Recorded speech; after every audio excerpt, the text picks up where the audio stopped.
The back alley glowed under a cracked purple neon sign. Akira adjusted his hidden camera for the 100th time. Ready to expose a fraud, a short queue had formed.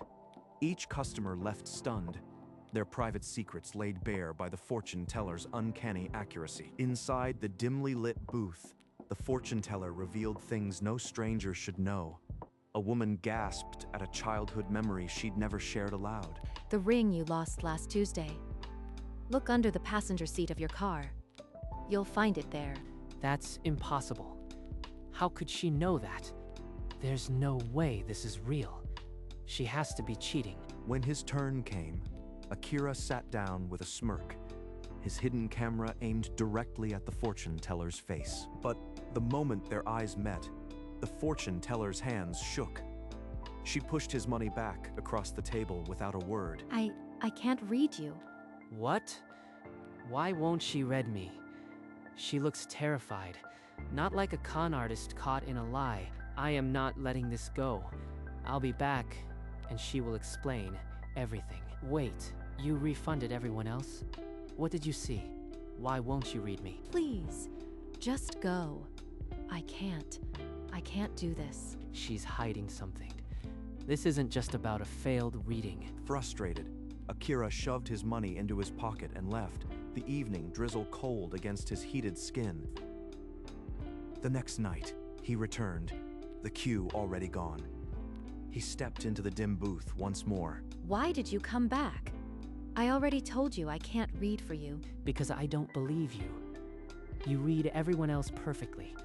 Tell me what you really saw. I saw nothing. I just can't. Please, leave me alone. She looks worse than yesterday. Dark circles, trembling hands. Something is breaking her. This is bigger than a scam. I need to find out her past. Back in his cramped apartment, Akira opened his laptop and started searching for the fortune teller's name. The screen filled with results. Headline: Fortune teller predicts man's death days before it happens. She predicted a death? Multiple articles. 3 different cases over 2 years. In each case, she had told the victim something only they knew. Then they died exactly as she'd described. And after the 3rd, she quit. Publicly. Is that why she's terrified of me? Does she see death? Akira printed the articles, spreading them on his desk.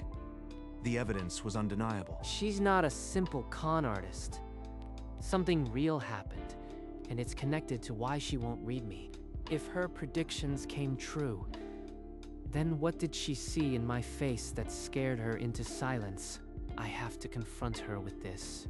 She owes me the truth now. Whatever she's hiding, it's about more than just my future. It's about her past. The following evening, Akira stepped into the booth once more, the printed articles clutched in his hand. I know about your past. 3 lives ended after you predicted them. Explain that. I never wanted to see those futures.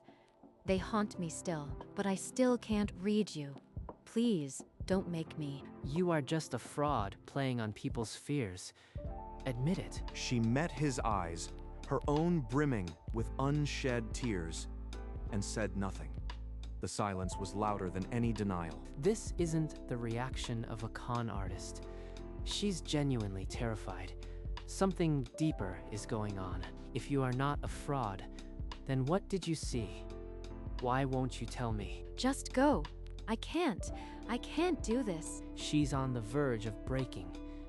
Whatever secret she's holding, it's destroying her.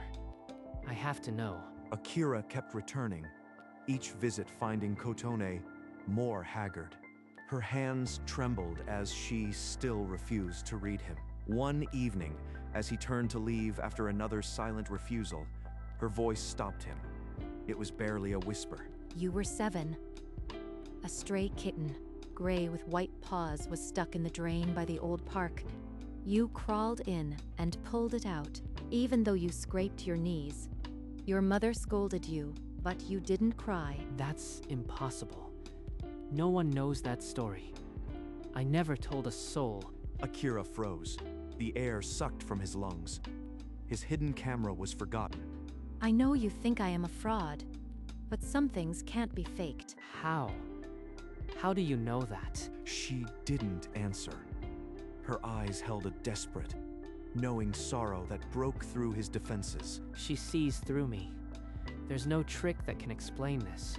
Akira demanded to know how she had unearthed his most private memory, his voice sharp with disbelief. How did you do that?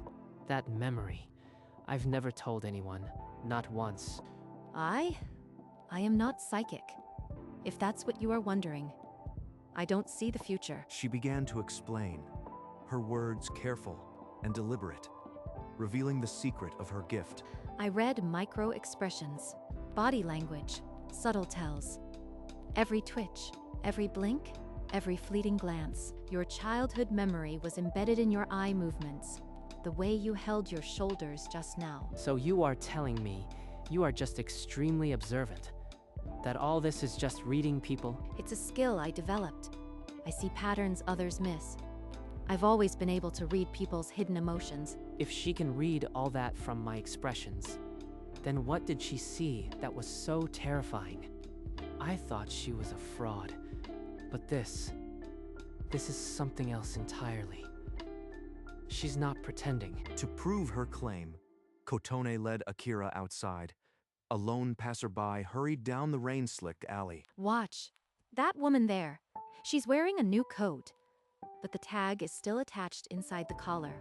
She bought it today. The woman froze, then reached inside her collar, pulling out a price tag.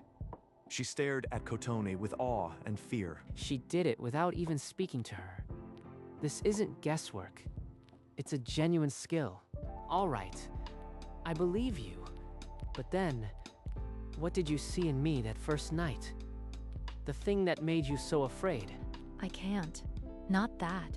Please, don't ask me again. Her hands trembled, and the color drained from her face. The fear he'd seen that first night returned in full force. She's terrified again. Whatever she saw, it's something she can't bring herself to say. He opened his mouth to press further, but the look in her eyes stopped him cold. She's not hiding a trick. She's hiding something that could break me. They retreated into the dim booth, rain drumming on the roof. Kotone took a shuddering breath, her resolve crumbling. If I tell you, promise you won't run. Promise me. I promise. Just tell me. My father killed himself when I was 10. I saw the signs in him for months, but I was too young to understand. The forced cheerfulness, the sudden calm after despair, giving away his favorite watch. I thought he was getting better. That first night you sat across from me, I saw those exact same patterns in your face. Every single one. Akira felt the blood drain from his face. Her words punched through his defenses, leaving him raw and exposed. No, that can't be right. I am not. That's why I refused. I couldn't bear to see another person I could have saved slip away. Akira could only stare, the unbearable silence settling over them like a shroud. You are wrong. This is some twisted projection of your own guilt. You forced a smile when you sat down, but your eyes held no light. I've seen that smile before. Your shoulders are hunched, like you are carrying something heavy. You avoid direct eye contact for more than a second, and just before you left the first time, your hand brushed your pocket. You were checking for something. A goodbye note, perhaps? Stop. I don't have. She's just guessing. You can deny it, but I've never been wrong about this. Akira couldn't find words. He turned and burst out of the booth, into the cold rain. Kotone watched him go, her heart heavy, but her expression resolute. She doesn't know me. She can't know. That's not who I am. But the rain couldn't wash away the seeds of doubt she had planted. The hours slipped by in his dark apartment. The rain, a steady drumbeat against the window. Her words replayed endlessly. She said, I had a forced smile, that I was checking for a note. It's not true. His gaze drifted to the small drawer where he kept things he never intended to show anyone. He hadn't opened it in weeks. Inside lay a stack of unsent letters, each addressed to someone he loved. each a goodbye he never mailed. I wrote these months ago. I told myself I'd send them when the time was right, but I never did. She said her father gave away his favorite watch. I gave my camera away last week. I said I didn't need it anymore. Every sign she listed, I did all of it. I've been planning to disappear without even admitting it to myself. She was right. She was right about everything. He sank onto the floor, the weight of his hidden despair finally crushing him. Outside, the rain continued its quiet lament. I was going to end it, and I almost didn't see the signs myself. With unsteady hands, Akira retrieved the crumpled business card from his wallet, the one Kotone had given him, as if she'd known this moment would come. He dialed, each ring echoing through the silent apartment like a distant alarm. Hello? Who's calling at this hour? It's me, Akira. You were right. You were right about everything. I was going to. Where are you? Tell me your address. I'm coming. He gave it, his voice splintering with every syllable. She repeated it back, firm and certain. Stay there. Don't move. I'll be there before the rain stops. The line went dead with a soft click. He stared at the phone, breath shallow, a faint, stubborn hope rising. She didn't even say goodbye. She's coming. She's actually coming for me. He slid down the wall, clutching the phone like a lifeline. As the rain outside softened to a gentle hush, a soft knock pulled Akira to his feet. When he opened the door, Kotone stood there, soaked but steady. I am here. You are not alone. They sat in silence before she spoke of her own scarred past, the helplessness of watching her father fade. I learned to see the signs because I refused to miss them again. But you reached out. That takes more courage. I didn't even know how heavy it was until you named it. I felt like I was already fading. Through the night, they talked of lost fathers, hidden fears, and the exhaustion of wearing a brave face. Your future wasn't dangerous to read because of death. It was dangerous because I saw you giving up, and I refused to let that be the end. The first pale light of dawn crept through the window, gilding the room with a tentative gold. I don't feel like disappearing anymore. For the first time in months, I want to see tomorrow. The night had passed, and with it, the worst of the darkness. It was only a first step, but it was enough. By noon, Kotone had arranged an appointment with a counselor she trusted, someone who understood silent pain. His name is Dr. Sato. He helped me after I lost my father. He'll help you find your way back. Therapy. I never thought I'd be the type, but I am tired of carrying this alone. That afternoon, they stood before a calming modern building, its glass doors reflecting the clearing sky. I'll be right here when you come out. Just take this one step. Kira nodded, not trusting his voice, and walked through the doors. An hour later, he emerged. His shoulders were still heavy, but his eyes held a fragile light. How do you feel? Like I just admitted something to myself. I've been hiding for years. It hurts, but I am here. Kotone placed a hand on his arm, a silent promise. The road ahead was long, but he had already taken the hardest step. Weeks folded into months. Akira kept his appointments, slowly untangling the knots in his mind. One evening, he burned the unsent letters in a metal bin on his balcony, watching the smoke dissolve into the dusk. Kotone called regularly, their walks through the city an unspoken therapy, her sharp eyes now a comfort, not a threat. You look better. There's more light in your eyes. I feel lighter, but there's still this hollow space. Like I am waiting for something to fill it. She invited him to a small restaurant, a place where they could talk without the weight of the past pressing down. You have a gift now. You know, you've been where so many are. Have you thought about using that? You mean like a support group? I am not sure I am strong enough for that. Not yet. But when you are ready, there's a crisis helpline I volunteer at. They need people who truly understand. A crisis helpline. Could I really help someone else when I am still trying to fix myself? A week later, Akira walked into the helpline center, a sign-up sheet trembling in his hand. The training was intensive. Active listening, crisis de-escalation, reading voices for hidden pain. He received his volunteer badge, the name Akira printed below a small photo. It felt heavier than the camera he'd given away. Kotone trained alongside him, her hyper-observation now calibrated for phone calls, listening for the slightest tremor behind words. Their first shift together was quiet until a red light blinked on Akira's console. His hand hovered, then pressed the button. Listen to his breathing. It's shallow, like he's holding something back. Gently ask what he really wants to say. She hears things I would have missed. I am not just helping, I am learning to truly listen. You did well. He was on the edge, but you pulled him back. That's the work. This is the hollow space being filled.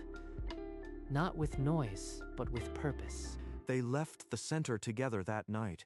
Two unlikely allies forged in the same fire. The city hummed, indifferent to the quiet battles being won on the phone lines. A red light blinked on Akira's console. The voice on the line was barely a whisper. A young man tired of being tired. Akira leaned into the headset. "I hear you. Tell me what's been happening." His voice was calm, steady. He's hiding something deeper. Ask if he's alone. It sounds like you've been dealing with this alone. Are you there by yourself right now? Silence. Then a cracked whisper. "I am alone. I've been alone for so long." You are not alone now. What's the real fear you are holding on to? The caller confessed in broken sobs. A plan, a date, a method. Akira's voice stayed steady, but his heart hammered. He signaled for an emergency trace. Kotone had already alerted the supervisor. Help was on the way. The caller finally agreed to let emergency services come. His voice, though weak, was no longer hopeless. Akira hung up, breathless. Kotone placed a hand on his shoulder. They had pulled one back from the brink. They stepped onto the rooftop, the city sprawling below them in the fading light. The day's adrenaline still buzzed in their veins. You saved me twice now. That first night, and everything after. I didn't save you. I just saw what you were hiding and refused to look away. But why refund everyone else? Why treat me differently? Because your future was too dangerous to read. I saw you already had one foot on the path to disappearing. The signs were all there. The same ones I'd seen in my father. And I knew if I read them aloud, you'd run. So I refunded everyone else, hoping you'd take the hint. I refused to read you because I refused to let it happen. She didn't predict my future. She changed it. For a moment, they just stood there, the weight of all that had passed settling between them like the evening mist. No more words were needed. They had already saved each other. Months later, during a quiet night shift, Akira's phone buzzed with an unexpected message. A text glowed on his screen. "I don't know if you remember me. Last spring I called.